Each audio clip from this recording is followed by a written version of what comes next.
어느 학교에서 선생님이 아이들에게 물었다고 합니다.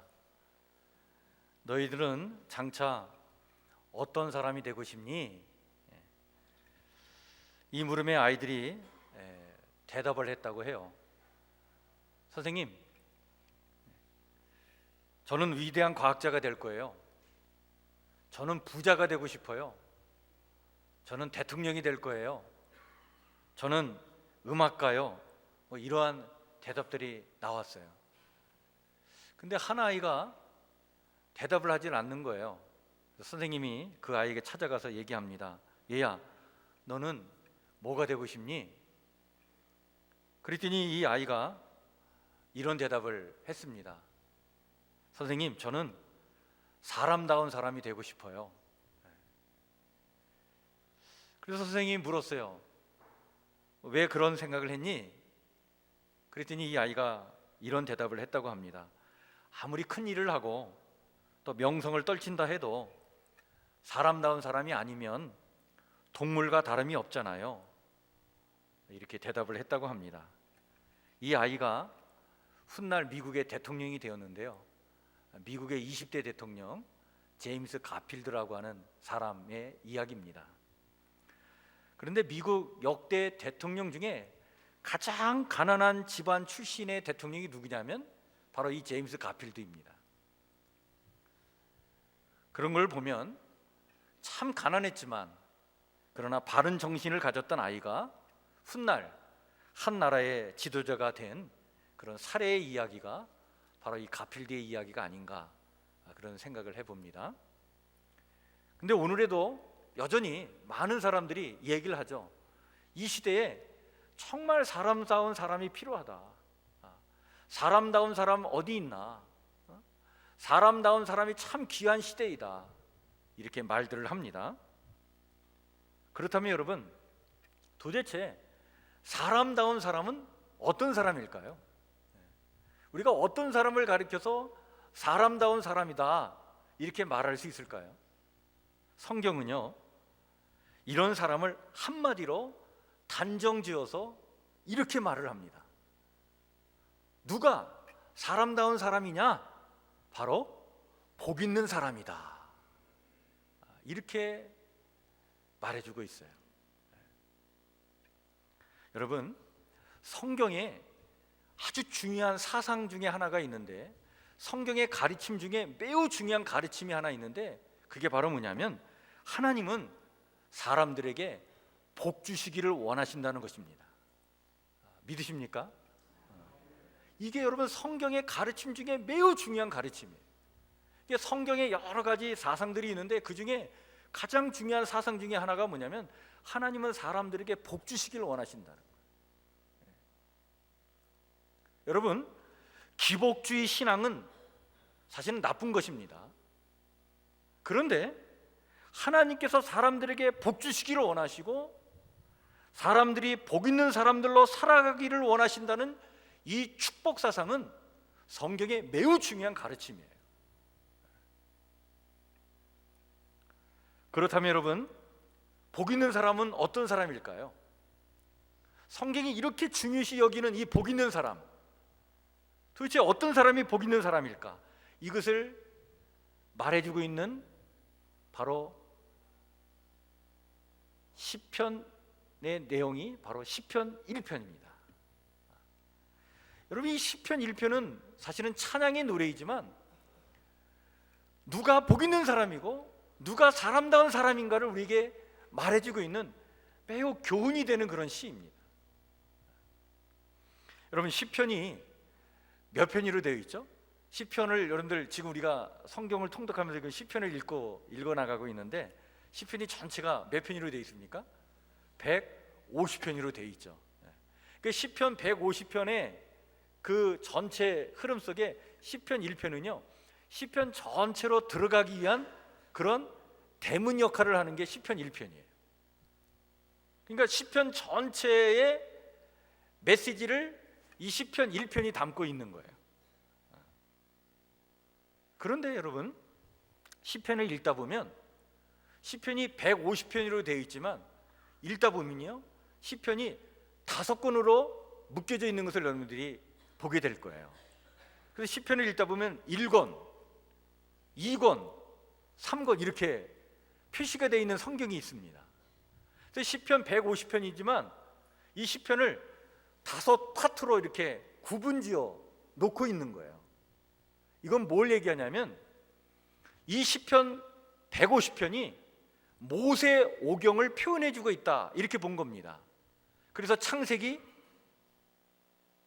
출애굽기, 레위기, 민수기, 신명기, 이 5권의 모세 오경을 시편 150편을 통해서 이걸 표현해 주고 있는 것이 바로 시편이에요.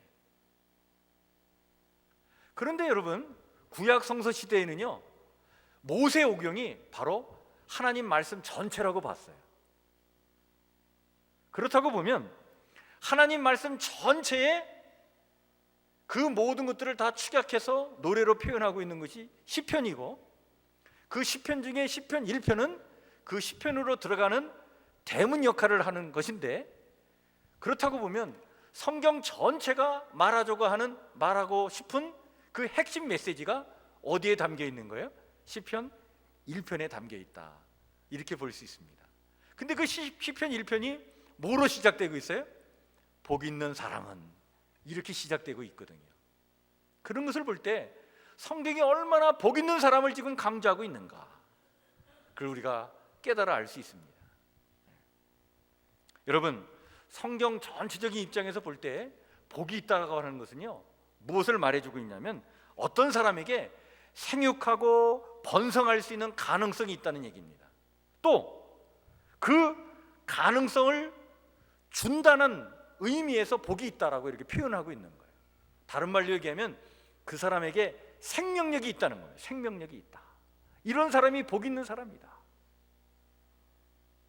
그렇다면 이런 생명력이 있는, 이런 복 있는 사람은 누굴까? 오늘 시편 1편은 이것을 이야기하면서 특별히 의인과 악인을 대조적으로 오늘 우리에게 말해주면서 이 복 있는 사람을 우리에게 이야기해주고 있죠. 여러분, 복 있는 사람의 생을 드러내기 위해서 일단 악인들을 반면교사로 내세우고 있습니다. 그래서 1절에 이렇게 말씀이 기록되어 있죠. 한번 1절을 다시 한번 보시길 바랍니다. 복 있는 사람은 악인들의 꾀를 따르지 아니하며 죄인들의 길에 서지 아니하며 오만한 자들의 자리에 앉지 아니하고. 복 있는 사람에 대해서 말하고 있지만 사실은 오늘 이 1절 말씀은 누가 복 없는 사람인가, 그걸 말해주고 있는 거예요. 그는 악인의 꾀를 따르는 사람이고 부귀영화를 쫓아 죄인의 길을 따라 걷는 사람이고 스스로의 성취에 도취되어 영원히 굳어진 사람들이라고 말해주고 있습니다. 여러분, 꾀는요, 일을 그럴듯하게 꾸미는 교묘한 생각이나 수단을 뜻하지 않습니까? 악인의 꾀는 그래서 달콤하기도 해요. 달콤하기에 현혹되기가 참 쉽습니다. 악인이 판치는 이 세상에서 정도를 묵묵히 걷는 사람들은 어리석거나 융통성 없는 사람이라고 평을 듣게 마련입니다. 그래서 꾀를 쫓는 사람들은 쉽게 부자가 될 수 있고 높은 자리에 앉을 수도 있죠. 하지만 그들은 기껏해야 모래 위에 집을 짓는 사람들이다. 어느 순간 든든하다고 여겼던 그들의 집은 허물어지고 말 것이고 벌거벗은 그들의 모습이 백일화에 드러날 것이다. 이것이 역사에 순리고 이것이 하나님의 뜻이다. 그래서 시인은 이들을 가리켜서 뭐라고 오늘 표현하고 있냐면 오직 바람에 나는 겨와 같도다, 이렇게 말씀해주고 있습니다. 사실 오늘 이 1절은요, 불행한 사람들의 인생 전체를 한눈에 보여주고 있는 말씀이기도 하죠. 그런데 복 있는 사람은 그렇지 않다는 거예요. 복 있는 사람은 어떤 사람입니까? 여러분, 한번 2절을 한번 다시 한번 보시길 바랍니다. 2절 한번 우리 같이 한번 읽을까요? 시작. 오직 여호와의 율법을 즐거워하여 그의 율법을 주야로 묵상하는도다. 여러분, 이 시편 1편은요 아주 복잡하지 않습니다. 굉장히 단순해요. 그리고 명료합니다. 복 있는 사람에 대해서 여러 잡다한 설명을 해주지 않아요. 복 있는 사람이 어떤 사람이냐 다 생략하고 한마디로 딱 핵심을 찌르면서 우리에게 이야기해 주고 있는데, 복 있는 사람은 누구냐? 바로 오직 여호와의 말씀을 즐거워하며 그 말씀을 주야로 묵상하는 자, 이 사람이야말로 복 있는 사람이다. 이런 사람이야말로 진정 세상이 말하는 사람다운 사람이다. 그것을 말해주고 있는 거예요. 하나님의 말씀을 길로 삼은 사람, 하나님의 말씀을 가지고 자기의 인생의 길로 삼은 사람, 이런 사람이 복 있는 사람이다. 여러분, 오늘 이 시편에 있는 말씀을 한번 놓고 한번 우리 자신을 비춰보시면 좋을 것 같아요. 여러분들 어떠십니까? 여러분들은 진정 복 있는 사람입니까? 그런 삶을 살고 있나요? 한 해를 살아가면서 또 인생을 살아가면서 적어도 여러분 성경 구절 하나가 내 속에 들어와 가지고 그 말씀을 정말 마음에 새기면서 그 말씀을 가지고 몸부림치면서 그것이 나의 인생의 길이 되기 위하여 힘쓰지 않는다면, 여러분 우리는 참으로 교회는 다니지만 참 부끄러운 삶을 살고 있는 것입니다. 모든 사람의 육체는 풀의 꽃과 같아서 풀은 마르고 꽃은 시들지만 하나님의 말씀은 세세토록 무궁합니다. 인간은 한계를 지녔지만 하나님의 말씀은 시대를 초월한 삶의 원리를 제시해 줍니다. 그래서 진정 복 있는 사람은 이 하나님의 말씀을 즐거워하며 주야로 지속적으로 변함없이 그것을 묵상하는 자인 것입니다. 근데 여러분, 여기 묵상한다는 이 표현이 매우 중요한 표현입니다. 묵상한다는 것이 도대체 뭘 말하고 있는 걸까요? 그냥 명상하는 걸까요? 아닙니다. 묵상한다는 것은요, 이 히브리어로 이 묵상이라고 하는 단어가 하가라고 하는 단어로 이렇게 표현해 주고 있는데, 이 하가라고 하는 단어는요 매우 중요한 뜻을 담고 있어요. 한 세 가지 뜻을 담고 있는데, 그 첫 번째가 바로 뭐냐면 읊조린다는 뜻입니다. 읊조린다. 그러니까 하나님의 말씀을 묵상한다는 것은 그 뜻을 음미하면서 낮은 목소리로 계속 읊조리는 거예요. 말을 하는 거예요. 그래서 여러분들 원래는요, 성경은 원래는 눈으로 읽는 것이 아닙니다. 소리로 읽는 것이 성경이에요. 그래서 지금도 전통 유대인들은요, 하나님의 말씀이 이 성경을 어떻게 읽냐면 이렇게 앉아서 조용히 눈으로 읽질 않아요. 얼마나 시끄럽게 읽는지 몰라요. 그래서 이 성경을 놓고 여러분들 혹시 그 예루살렘 이렇게 통곡의 벽에서 이렇게 유대인들이 성경을 놓고 읽는 그 모습을 이렇게 우리가 사진이나 또는 어떤 그 방송을 통해서 이렇게 보게 될 때 한번 보세요. 그들이 그걸 놓고 소리내서 말씀을 읽습니다. 원래는 성경은 읊조려야 되는 거예요. 그게 묵상하는 겁니다. 두 번째는 이 하가라고 하는 단어에 어떤 뜻이 담겨 있냐면 으르렁거리다라고 하는 뜻을 담고 있어요. 으르렁거리다. 마치 맹수가 사냥감을 앞에 두고 으르렁거리는 것을 말해주고 있는 거예요. 하나님의 말씀을 으르렁거리며 묵상한다는 겁니다. 뭘 얘기합니까? 사자가 자기 먹이를 움켜쥐고는 막 기쁨에 겨워가지고 으르렁거리면서 그 먹이를 막 삼켜먹는 것, 그것이 묵상하다는 뜻입니다. 그러니까 하나님의 말씀의 그 향기를 맡고 씹고 그 맛을 음미하면서 삼켜버리는 거예요. 다 먹어 해치우는 거예요. 이게 묵상하는 거예요. 마치 배고픈 맹수가 으르렁거리면서 사냥감을 남김없이 먹어 해치우듯이 하나님의 말씀을 남김없이 먹어 해치우는 거예요. 그래서 여러분들 음식을 먹어 해치워야 그 음식이 내 살이 되고 피가 되지 않습니까? 하나님의 말씀을 그렇게 먹어 삼키는 거예요. 그래서 그 하나님의 말씀을 먹어 삼킴으로써 하나님의 말씀이 내 인격이 되고 내 삶이 되도록 하는 것, 이것이 묵상하는 겁니다.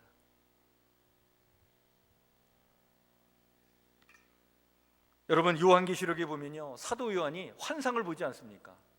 환상을 보는데 천사가 나타났는데 이 천사가 하나님의 말씀이 기록된 두루마리를 이 사도 요한에게 넘겨주죠. 그 말씀을 받으려고 손을 내뻗는데 그 두루마리, 하나님의 말씀이 기록된 두루마리를 주면서 천사가 하늘에서 말을 합니다. 이렇게 말을 하는 거예요. 받아 먹어라. 받아 먹어라. 받아서 먹어라. 처음에 입엔 달지만 네 배에서는 아픔을, 고통을 느낄 것이다. 여러분, 하나님의 말씀을 눈으로 보거나 귀로 들을 땐 달콤할 수 있어요. 달 수 있습니다. 근데 그 말씀을 먹어 삼켜서 소화시키려면요, 이게 여간 힘든 일이 아니에요. 하나님의 말씀을 먹어 삼키면서 그것이 내 인격이 되고 내 삶이 되려면 여간 힘든 일이 아닌 거예요. 고통이 동반될 수밖에 없어요. 배가 아픈 거예요. 소가리를 반드시 해야 되는 거예요. 그런데 이런 과정을 거치지 않으면 하나님의 말씀이 내 삶이 되고 내 인격이 될 수가 없어요. 그래서 묵상이 필요한 것입니다. 그래서 이 묵상하다라고 하는 이 단어의 세 번째 뜻이 바로 여기서 또 의미 있게 다가오는데, 세 번째 뜻이 바로 뭐냐면 바로 꾸민다, 경영한다라고 하는 뜻입니다.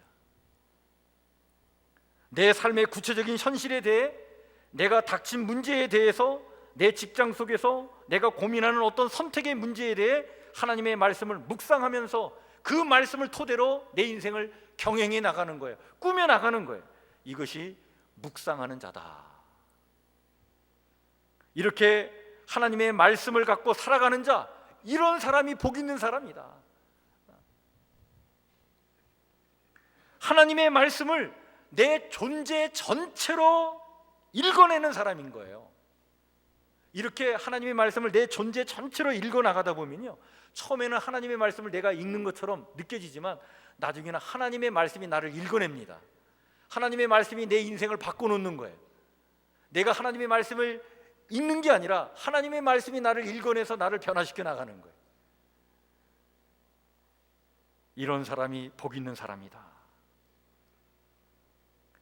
말씀 한마디를 붙잡고 그 말씀을 끌어안고 철저히 몸부림치다 보면 그 하나님 말씀 속에 분명한 신념이 세워지게 되고 인생의 철학이 분명해지게 되고, 그리고 흔들리지 않는 견고한 삶의 입장을 세우게 되는 거예요.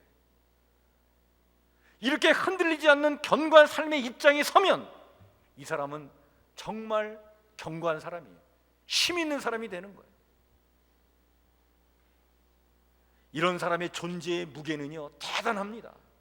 그 무게감을 느낄 수가 있어요. 이런 사람들은요, 다른 사람들에게 생명력을 안겨다 줘요. 생명력을 끼칩니다. 그래서 복이 있다라고 얘기를 하는 거예요. 이런 사람들이 끼치는 생명력이 무엇입니까? 그것을 오늘 3절은 이렇게 우리에게 표현해 주고 있어요. 한번 여러분 3절을 보시길 바랍니다. 한번 같이 읽을까요? 시작. 그는 시냇가에 심은 나무가 철을 따라 열매를 맺으며 그 잎사귀가 마르지 아니함 같으니 그가 하는 모든 일이 다 형통하리로다. 아멘. 시냇가에 심겨진 나무와 같다는 것입니다. 이 시냇가라고 하는 것은 비가 오면 물이 흐르는 시냇가가 아니에요. 1년 내내 물이 흐르는 시냇가를 얘기합니다.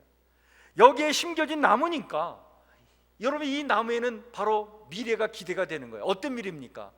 풍성한 열매가 열릴, 그 결실이 열릴 미래가 기대가 되는 거예요. 그래서 이런 사람들에겐 희망이 있고 소망이 있는 것 아닙니까? 많은 사람들에게 이런 기대를 주고 이런 소망을 주는 인생을 살아간단 말이에요. 얼마나 멋있습니까? 그런데 여러분, 하나님의 말씀을 깊이 묵상하고 살아가는 사람들의 심령 가운데 하나님은요, 하나님의 영, 진리의 영이 늘 그 안에 있어서 그 성령님이 부어주시는 생명수 강물이 끊이지 않고 흐르게 되어 있어요. 그래서 하나님의 영 성령님이 끊이지 않고 그의 심령 가운데 흘러 넘쳐나기 때문에 반드시 이렇게 하나님의 말씀을 묵상하며 살아가는 사람들은 성령의 열매를 맺게 될 줄 믿으시길 바랍니다.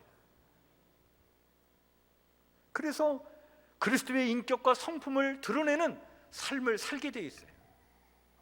이렇게 하나님의 말씀을 묵상하고 살아가는 시냇가에 심겨진 나무처럼 살아가는 사람들은요, 그 기대가 되는 거예요. 희망이 되는 거예요. 또한 이들은 그 잎사귀가 마르지 아니함 같다라고 얘기해 주고 있습니다. 늘 푸르르며 생명력이 넘치고 활기차다고 하는 그런 이야기입니다. 여러분, 이런 사람 가까이 있으면요, 그 가까이 있는 사람이 복을 받게 돼 있어요. 왜? 그가 가지고 있는 그 생명력이, 그 에너지가 내게 막 흘러 넘쳐나는 거예요. 여러분, 그런 경험 해보시지 않습니까? 정말 그냥 늘 푸르르고 생명력이 넘치는 그런 나무들이 빽빽히 들어서 있는 숲 안을 여러분들이 걸어가 보신 적이 있어요? 저는 그런 적이 있었는데요, 그 생명력, 그 푸르는 생명력을 가지고 있는 그 나무들이 있는 숲속을 딱 지나가면요, 그 생명력이 내 안으로 막 들어옵니다. 그걸 느껴요. 그 가지고 있는 그 생명력, 그 에너지가 막 전이가 되는 거예요. 그래서 쇠약해진 내 삶이 회복이 되는 그런 일들이 일어나지 않습니까? 그래서 사람들이 왜 그 숲을 거닐고 왜 자연과 함께 하려고 하는지 그게 이해가 돼요. 그런데 이렇게 하나님의 말씀을 묵상하고 살아가는 사람들이 이러한 힘이 있다는 거예요. 또한 이들은요, 그 행사가 다 형통하리로다 말씀해주고 있지 않습니까? 하는 일들이 잘 된다는 것입니다. 여기 잘 된다는 이 말은요, 내 욕망이 이루어진다는 그런 뜻의 말이 아닙니다. 내 욕망이 이루어지는 것, 이것을 추구하고 그런 복을 바라는 건 기복적인 신앙인데, 여기서 얘기하는 만사가 다 형통하다는 얘기는 하나님의 형통을 말하는 거예요. 하나님의 뜻이 이루어지는 형통한 삶을 말해주고 있는 것입니다. 여러분, 물론 하나님의 말씀대로 살다 보면 여러분 어려움을 겪게 되어 있습니다. 고난을 받게 돼요. 힘든 일이 생깁니다. 구약 성서 시대에 예언자들이 그렇게 살지 않았습니까? 또 신약 성서 시대에는 예수님의 제자들이 그렇게 살았어요. 여러분, 예수님의 제자들 중에 한 사람도 편히 죽은 사람이 없어요. 물론 사도 요한은 빼고 다 순교당했습니다. 이들의 인생을 보면, 세상적인 가치로 보면 불행하지 않습니까? 근데 여러분, 하나님의 관점, 그 영혼의 관점으로 보면 이들이야말로 승리자인 것입니다. 이들이야말로 형통한 삶을 살았던 사람들이에요. 하나님의 형상대로 지음받은 나의 나됨을 지켜나갔던 사람들 아닙니까? 하나님 앞에 그것보다도 소중하고 가치 있고 잘 산 삶이 어디 있겠습니까? 이 땅을 살면서 하늘에 속한 사람으로 인생을 살았으니 정말 인생을 제대로 산 사람들 아니겠습니까? 천국은 저들의 것이고 하나님은 반드시 저들의 이름을 기억해 주실 줄 믿습니다. 그런데 악인은 그렇지 않다는 거예요. 무익합니다. 이 악인들의 삶이 무익하다는 것을 이렇게 표현해 주고 있어요. 여러분, 4절을 한번 보시길 바랍니다. 우리 한번 4절 한번 같이 읽을까요? 시작. 악인들은 그렇지 아니함이요 오직 바람이 나는 겨와 같도다. 이 중동 지방에서는요, 추수 때에 이 바람에 나는 겨라고 하는 것은요, 아주 인체에 해로운 것이라고 여겨졌습니다. 오늘 우리로 얘기하면 이 중국에서 불어오는 그 미세먼지들 있잖아요, 오염된 공기, 그것처럼 이렇게 해롭게 여겨졌던 것이 바람에 나는 겨였어요. 그러니까 악인들은 어떤 사람들이냐? 바로 내적인 어떤 가치를 상실하고 쭉정이 인생으로 무가치하게, 그리고 무익하게 해로운 인생으로 살아가는 자들이다. 그래서 이들에 대해서 5절 말씀 이렇게 얘기해 주고 있지 않습니까? 그러므로 악인들은 심판을 견디지 못하며 죄인들이 의인들의 모임에 들지 못하리로다. 여기 견디지 못한다는 것은 서지 못한다는 뜻인데 어디에 서지 못하는 것일까요? 옛날 피고인들은요, 원래 재판을 받을 때 어떻게 받았냐면 무릎을 꿇고 받았어요. 또는 엎드려서 받았어요. 그런데 이 재판에서 사면을 받을 때 그때 일어설 수 있었습니다. 범죄한 자가 사면을 받고 서게 되는 그 은혜를 입는 때가 오는데 이 악인들은 그 은혜를 받지 못한다는 거예요. 설 수가 없다는 거예요. 구원의 기쁨의 자리에, 부활의 영광의 자리에 서지 못한다는 것입니다. 의인들의 모임에 들지 못한다는 거예요. 하나님을 경외하고 그의 말씀을 사랑하고 순종하는 자들의 그 자리에 참여할 수 없다는 것입니다. 참으로 인생의 기쁨을 제대로 누리지 못하는 삶을 사는 자들이다. 이제 결론적으로 시편 1편은요, 악인과 복 있는 사람의 최종적인 결론을 이렇게 내립니다. 그게 마지막 6절 말씀이죠. 이거 한번 같이 읽겠습니다. 시작. 무릇 의인들의 길은 여호와께서 인정하시나 악인들의 길은 망하리로다. 세상적으로 보면 여러분, 성경대로 보이지 않을 때가 있어요. 그렇지 않습니까? 의인들이 오히려 핍박을 받고 의인들이 괴로움을 받고 피해자처럼 보이는 세상 아닙니까? 이것이 오늘 우리의 현실이죠. 의인의 인생길이 낙관적으로 보이지 않습니다. 고난의 길이기도 하죠. 참 힘든 역경의 길을 가기도 합니다. 그러나 이 시편의 대문 역할을 하는 이 시편 1편은 이제 다음에 연속될 모든 시들의 맨 앞에서 아주 분명한 것을 말해주고 있는 것입니다. 그럼에도 불구하고 이렇게 의인이 핍박을 받고 피해자처럼 여기고 고난의 길을 가고 힘든 역경의 길을 간다 할지라도 의인의 길은 하나님께서 인정해 주시지만 악인의 길은 반드시 망할 것이다.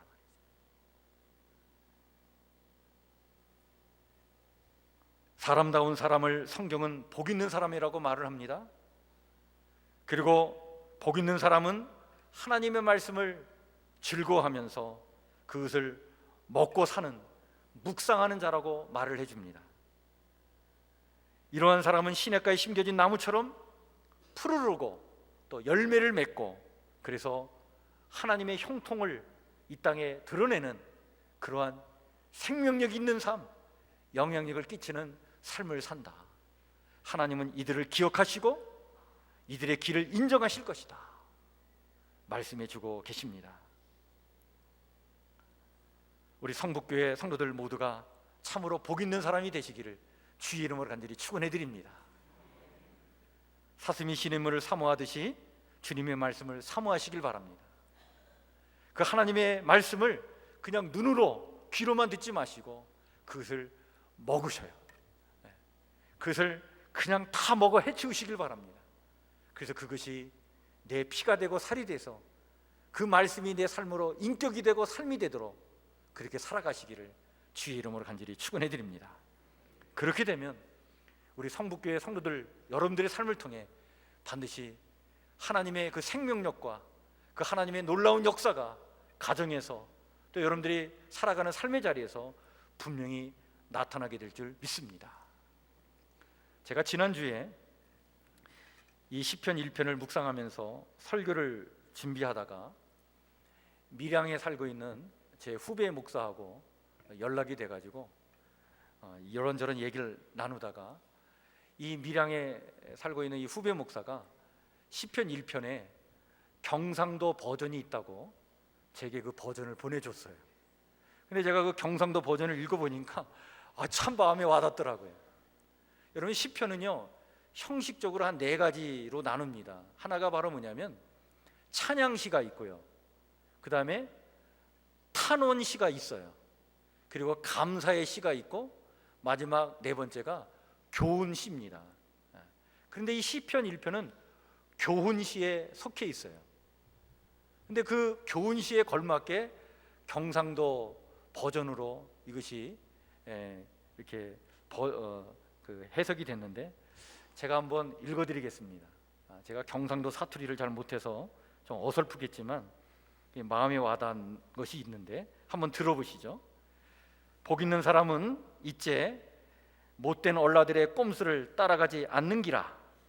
그러고 죄를 짓는 얼라들과 함께 놀지도 않고 모가지 빳빳하게 힘주고 으스대는 눈꼴 사나운 얼라들 사이에 꼽살이 끼지도 않는기라. 죽으나 사나 여호와의 율법을 억수로 좋아하며 밤잠도 안 자고 그 율법을 막 깊이 묵상하는 사람이 아닌가배. 그러니까네 그 사람은 또랑가에 심어놓은 나무가 사시사철 먹음직스러운 열매를 맺고 그 이파리가 시퍼런 거 매크로 그 하는 일들이 모두 다 억수로 잘 되는 기라. 그런데 가들은 알지만도 바람에 팔팔 날리는 건불과 같은 기라. 억수로 안 됐지. 그러니까네 나쁜 얼라들은 불구의 심판을 배겨내지 못하고 죄를 짓는 얼라들은 의로운 사람들의 틈에 꼽살이 낄 수도 없다 아이가. 알겠지? 단대히 새기거라이. 참말로 의로운 사람의 길은 여호와께서 복을 주시지만은 나쁜 얼라들의 길은 막 완전 끝장나는 기라. 그러기네 니들도 막 알아서 단디 조심하거라이. 알겠지? 여러분, 시편 1편을 마음에 깊이 새기시면서 하나님의 말씀을 깊이 묵상하시며 살아가는 복 있는 사람 다 되시기를 주의 이름으로 간절히 축원해 드립니다. 기도하겠습니다.